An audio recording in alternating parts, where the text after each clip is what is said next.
Welcome back to Season 5 of The Rock Movers, the podcast for empowered women who are navigating life's biggest transitions, challenges, and moving life's biggest rocks. I'm your host, Karen Gray, and I can't wait for us to get started with today's guest and episode. Are you ready? Let's move some rocks.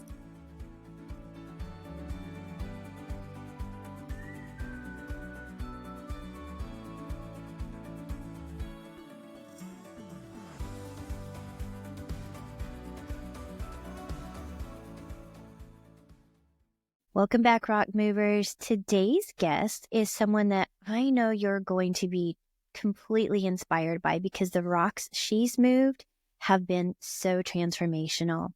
So join me in welcoming Vicki Paris Goodman. She's the author of To Sam with Love, a surviving spouse's story of inspired grief.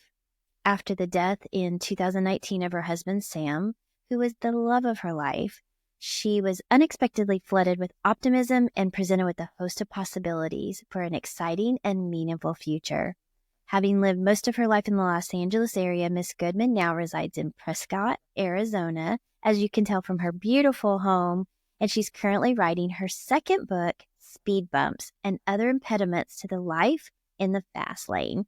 So joining me today is my beautiful friend with an amazing story, Vicki Paris Goodman. Welcome, Vicki, to the show.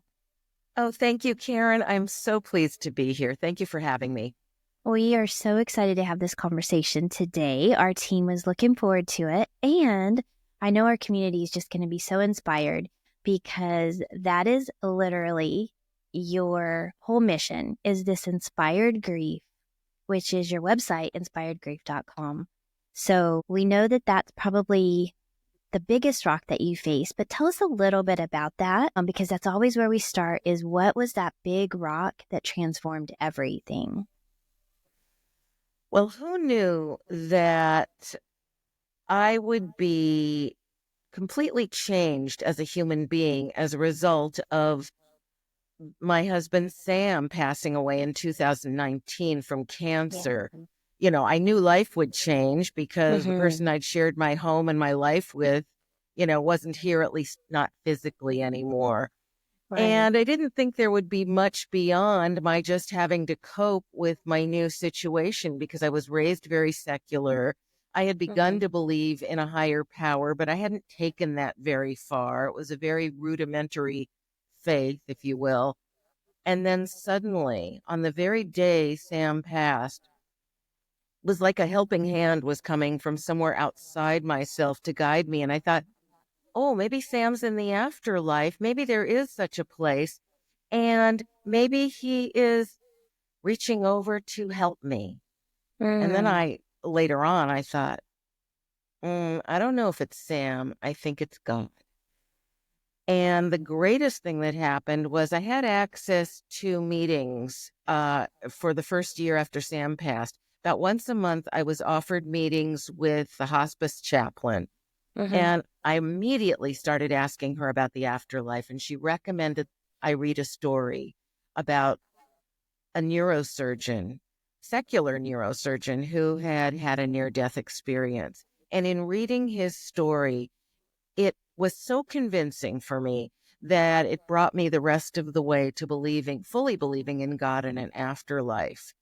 And the insights and revelations and the opportunities that started coming my way made my experience so much better, so much more optimistic than I ever expected it to be. And it's been that way pretty much ever since. So that is just such an amazing story and such a story of resilience where someone that's going through grief can find such hope externally, but then internally, because that's always with us. Externally can change, but when it becomes something that's a part of us, a part of our own internal dialogue, then that goes everywhere we go.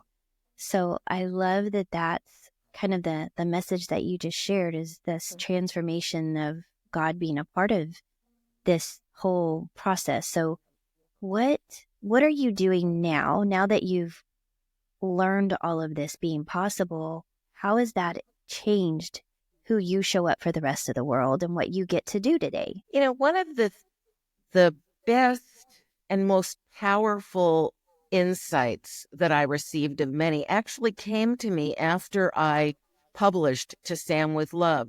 So, and I'll share that with you. So, To Sam with Love is really my experiences of life after Sam passed and all the wonderful things that happened, as you say, to give hope to others.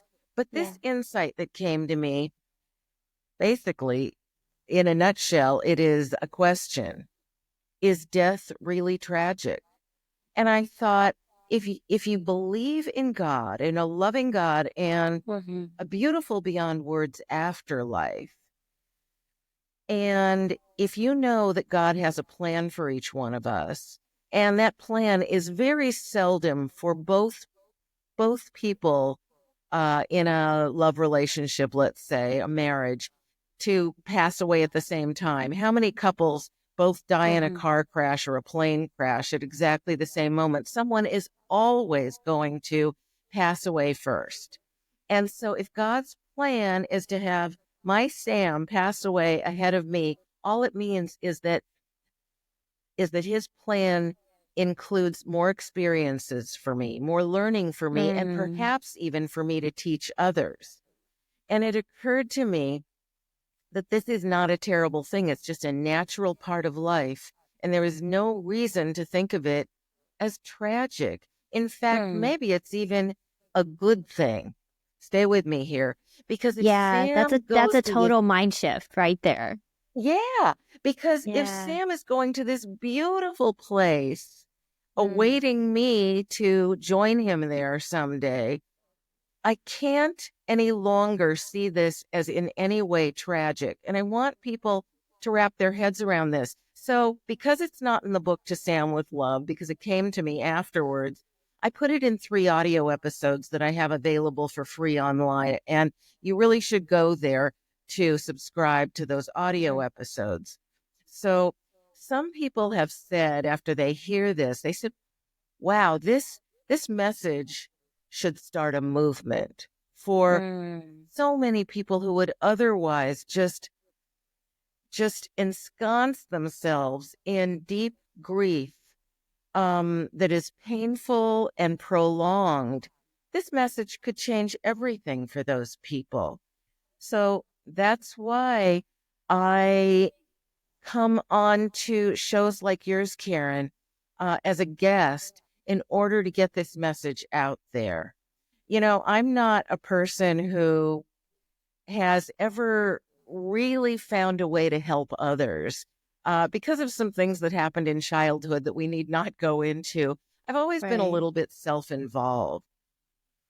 And imagine my delight when all of this happened and I thought, oh, now this is a way to help others that really feels right to me, like something I can do and something to get myself outside of myself. So it's been a transformation for me in that way too.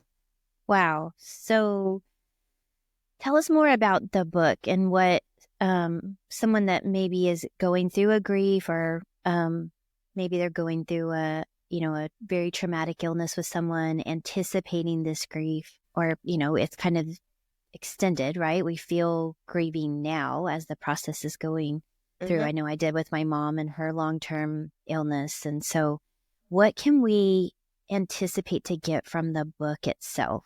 Because I think that's really helpful for our listeners. What I did with the book is I set it up roughly in thirds. The first third is Sam's life and a little of my own and our time together. And I did that because I wanted readers to know what a really fabulous man Sam was, so that in the middle portion of the book, when I describe his diagnosis, treatment, and ultimately his death, that's the most serious part of the book. So that when he did pass, people would really understand the magnitude of that loss because he was so great. He was so funny, and he was such a good, decent human being. He believed in doing the right thing in every situation. And I think he lived up to that entirely. And it's not always easy to do that. The latter third of the book is my experiences after Sam passed. And really, overall, people have said it is amazing, Vicki, how you managed to make this book uplifting and funny in places and just entertaining throughout. They said it was a book we couldn't put down. And since it was my first book, I was so delighted to hear that because I didn't know how it would go over. You know, I liked it, but yeah, everyone has loved the book. And so that's another reason I'm here. Because if this book is helping people and if it's a great read for anyone, whether they're going through a loss or not, I need to get it out there. Yeah. So what can we expect in the second book, the speed bump book? Oh, that's book? completely different. In fact, I finished it. Yeah, my bio says I'm writing it, but actually I finished it last week, and some friends and associates are reading it to give me feedback prior to publication. So it should be published probably by the end of this month or for sure by the end of next month. And it's called Speed Bump. So this is coming out in December. So by the time you see this, it may be already available. So will they be able to find this on your website also? Yes, I will be putting it as soon as it's available on the website. Yes. Okay. Awesome. So in fact, I may combine websites because inspiredgrief.com doesn't exactly apply to the new book, which is called Speed Bumps and Other Impediments to Life in the Fast Lane. And it is a rather self-deprecating treatise on the trials of life from the point of view of a type A personality. Can't relate to that at all. I had a lot of fun poking fun at myself in this book. I love it. Yeah. I love it. So I love that you have been able to find joy and humor again, because that in and of itself gives people hope. And I think the greatest gift that I have been able to receive from other people who have gone through tragedies or gone through hard times or gone through traumatic experiences is to see that there is light and hope and joy and life on the other side of this. There really is. And there's no reason for the guilt people feel. You know, I think a lot of people who are grieving a particular way and for a particular length of time because they think they should. I think there are a lot of guilty shoulds around grief.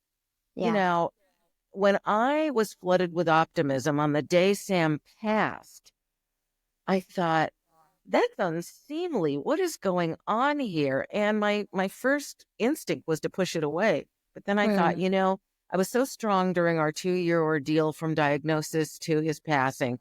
And I took such good care of him, which is not my nature to be a caregiver. But I took such good care of him at the end when he needed taking care of, that I thought, you know, if good things want to come my way, even today, maybe I should let them. And it was the best decision I could have made because it led me to all these other things that I've described. And so this guilt. Now, one of the insights I received was that souls in the afterlife are perfected by this all-encompassing, powerful love that surrounds them in the afterlife, a love we can't comprehend here on earth. True. And if that's the case, then they are surely perfected to the point where they don't experience negative emotions like jealousy or anger or any of those things that make us feel on earth as though we need to grieve a certain way or for a particular length of time. So I'm here to tell you, forget about the guilt if you possibly can, because there is no set way of grieving, and it doesn't do a disservice at all to the deceased if you move on faster than you thought you might, even immediately. It only means that you are being guided, and maybe you are allowing yourself to be guided. as I was being guided, surely if this was available to me, it's available to others as well. I love that. Such a gift, such a gift. So I know you have several stories from your book, your journey, this whole evolution of Vicki host this change and this rock being moved. So I would love for you to share your favorite journey or favorite story rather in this journey that you feel would give the listeners today, which are primarily women, hope and maybe a little bit of laughter or inspiration in the process too. Yeah, there were several things that happened. At first I thought they were coincidence, but after about the sixth or seventh one, I thought, ooh, something is going on here. So serendipitous events. And if you're observant and notice them, they can be quite comforting. So one thing that happened was I'm on my way to Sam's celebration of life that I was hosting a few weeks after he passed. And I'm almost to the venue where I'm going to be having this event. Yeah. And suddenly there's this funny little bright blue car in front of me. And it has a flower coming up from the roof, like a plastic flower. Sam's favorite flower had been sunflowers. He loved sunflowers. And this plastic flower that's bent back toward me, I can see what kind of flower it is. It's a sunflower. And I thought, I don't think I've ever seen a flower coming up from the roof of a car before, especially a sunflower. But, I mean, so it was just such a serendipitous thing. And I thought maybe one of my guests who's coming and knew that Sam's favorite flower was a sunflower. No, then this little cartoonish little bright blue car turns and isn't going toward the venue anymore. And I thought, what were the chances of that? And I said, sweetie, are you there? Letting me know you're with me on the day of your celebration of life. But I think if there's time for another one, there's actually something that may be very inspiring for others. Okay. So soon after Sam passed, I would go to bed, turn out the light. You're laying in bed for a while before you fall asleep. And this smoky grayish white thing started kind of appearing. And it was most of the time so subtle, I thought, no, this is just a manifestation of my eyes getting accustomed to the dark or something. But sometimes it would be more vivid and kind of hard to ignore. And I thought, sweetie, is that you? I'd be talking to Sam. So I didn't know what to make of this. And a few months later, after seeing this thing almost every night, a few months later, it changed color to a neon yellow green. And again, sometimes it was so subtle, I wasn't sure it was really there. I thought, oh, you're just imagining this. But there were a few times when it was so vivid, it was hard to ignore. And the fact that it had changed color so drastically, I thought, there's something to this. So after a year of this, seeing it almost every night, I'd been praying to God for the first time in my life. And so early in the day, I said to God, I said, listen, I am growing weary of wondering if the neon yellow green thing is a manifestation of Sam's soul visiting me. I just want to know whether it's him or not. And so I know I never ask you when I pray. I never ask you for things for myself. I don't know why. It just didn't seem right. So I said, but I'm going to make an exception to that. And I'm going to ask you to do something for me tonight. After I go to bed and turn out the lights, if it's Sam's soul, would you make it appear different somehow, like more vivid than ever and maybe move differently? Usually it just kind of floated around or kind of gently went in and out for about maybe a minute, and then it would kind of gently fade away. And it wouldn't appear for about 3 to 4 minutes after I turned out the lights. And I said, and if it's not Sam, would you just give me jet black so I know for sure that it hasn't been Sam all this time? So it's getting to be bedtime that night. And I'm thinking, what have I done? What if I get jet black? Am I really ready to find out this hasn't been Sam? But I thought I can't stay awake forever. So I get into bed and I turn out the lights. And instead of waiting 3 or 4 minutes to appear, the neon yellow green thing is there immediately for the first time ever. And it is as bright as can be. Instead of moving gently around or in and out, it shoots across my view frantically about 3 or 4 times inside of maybe a second or two, and then gone. And I burst into tears and I thank God. And I tell him Wow. I will never question the identity of the apparition again. And I'm still getting those visits over 5 years later, almost every night. Wow. But it's never appeared that way again. It's back to just, it was as if they say souls have energy. And it was as if Sam expended all his energy. It was probably painful for him, I would imagine, to, render this display that night to convince me it was him. Wow. Yeah. Isn't that delightful, though, to think that that is even possible? Yes. I mean, I think of myself as the messenger of this message. None of it's coming from me. I think God has chosen me for maybe a number of reasons. I speak fairly well. I write even better. And I started out so secular, which maybe adds some credibility to the stories and to the message. And, it's also given me as a gift a way to do something outside of myself, which we talked about before. So I think God's chosen me to get this message out there to help people. Yeah. What a gift. And what a way to turn something that you could easily see as a really heavy traumatic rock, the loss of a spouse, into something that is a beautiful calling and purpose. I just think that's so beautiful. So as we begin to kind of finalize and wrap up today, what is the greatest lesson or message that you want to share with others beyond the book and beyond what you've already shared, just in addition to that? Yeah, I actually have some sort of, bringing this all back down to earth.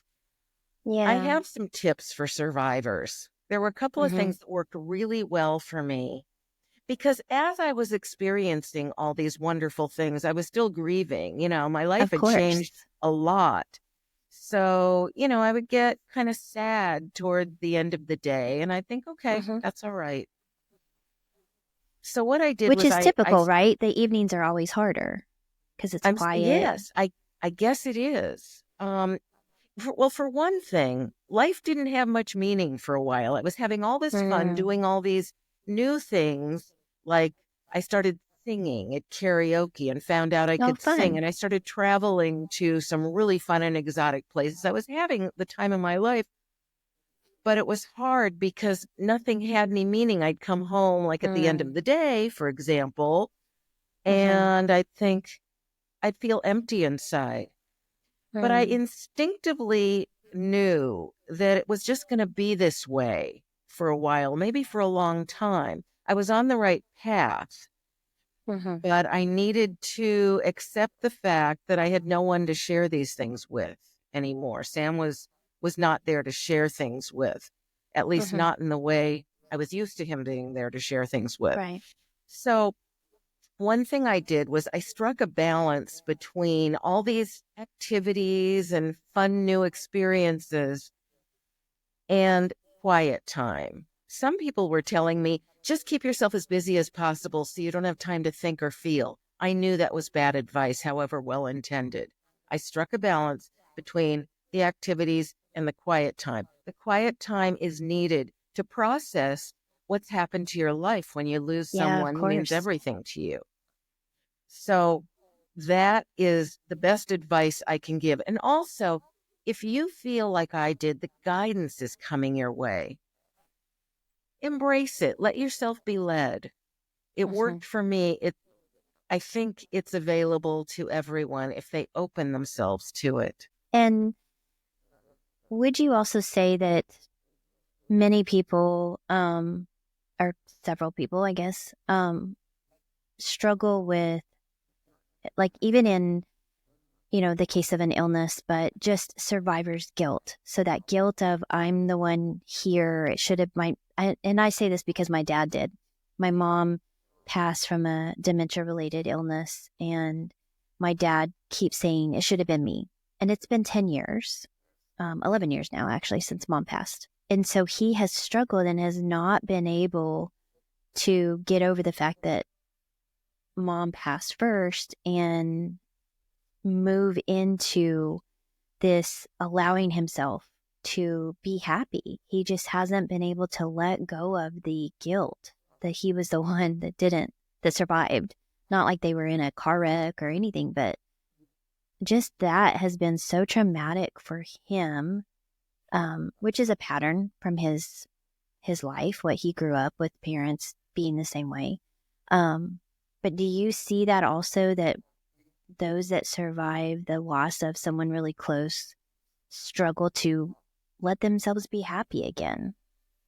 Yeah, I think I touched on that earlier, and there's a lot more of that in the audio episodes.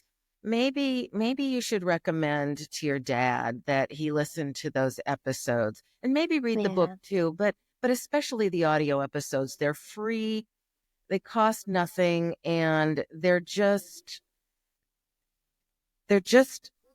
helpful, I think, because they go into a Mm-hmm. lot more depth about the things we touched on today, Karen. Yeah. Um, and I think they might be helpful to your dad. I hope Thank you. they will be. Thank you. Yeah, he's 91 and Mhm. really just, I'm a coach. I've even tried to help him, provide him all kind of mindset reset things, and he has chosen to see the world through this lens and not consider that there's another way. So I'm not sure how else to help him, but I would love to share those resources with him. Hopefully my brother can assist him. He's not super tech savvy. We struggle with that big time. But Tell you what, I'll email the episodes to you so that okay, that you might be don't have to easier. go. Yeah, I'll do that. Just navigating to make a phone call on his phone is challenging some I'll days. send But them to you. I think Dad's just kind of progressing in his own illness. So I love all of this. It's just so filled with hope and inspiration. And I know our listeners will pick up on that as well. How can they best, other than your website, which I will share again, inspiredgrief.com, how else can they best connect with you? Do you have a YouTube channel? Do you have on social media? Like, what is the best place to hang out with Vicki Goodman? Yeah. Well, if they go to inspiredgrief.com, they can subscribe to the Mm-hmm. audio episodes by just putting in their email address. Mm-hmm. They can get the best pricing on To Sam with Love, the book, at right at that same page if they scroll down a little bit. If they go to vickiparisgoodman.com, in fact, I think there might be one at Inspired Grief too. They probably don't even have to go to the other website. I Okay. think everything is at inspiredgrief.com. They can contact me there. I think there's a contact link, if I'm not mistaken. I should look to make sure. But yeah, so I think it's all there. And there's also a button to my blog, Yeah. which has some interesting articles on it, insightful articles. I love it. So I yeah, it's love all it. there. Well, you just provided so many resources and such a much needed light in a world that can feel very heavy and very dark. So thank you for being that, for moving those rocks for people, for making such a difference. And I love saying, and this is true, especially for you, that rocks are going to come, life is going to happen, and people are going to go through things. But with people like you in the world, they just don't have to go through them alone. So thank you for being there for everyone. Right. You're so welcome. And let me just say one last thing. Mm-hmm. You know, this message really applies to all adversity in life, not just loss. That's true. God is trying to teach us things, and I think we'd best be observant so that we can get those intended takeaways. I think it's really important to look at adversity as an opportunity. It's not always easy. Yep. I love it. There's always something to learn, and some good that can come out of everything. We find what we're looking for and what we choose to find. So I love it. Thank you so much, Vicki, for being with us today. And thank you for listening to this episode of the Rock Movers. We'll see you on the next one. Wow, wasn't today's guest amazing? I hope that you enjoyed them as much as I did, and I hope that you got something super valuable. So just for being here, I want to gift you free access to my Reclaim Your Confidence course. It's a mini course, short 5 modules. It's impactful, yet it's not super heavy.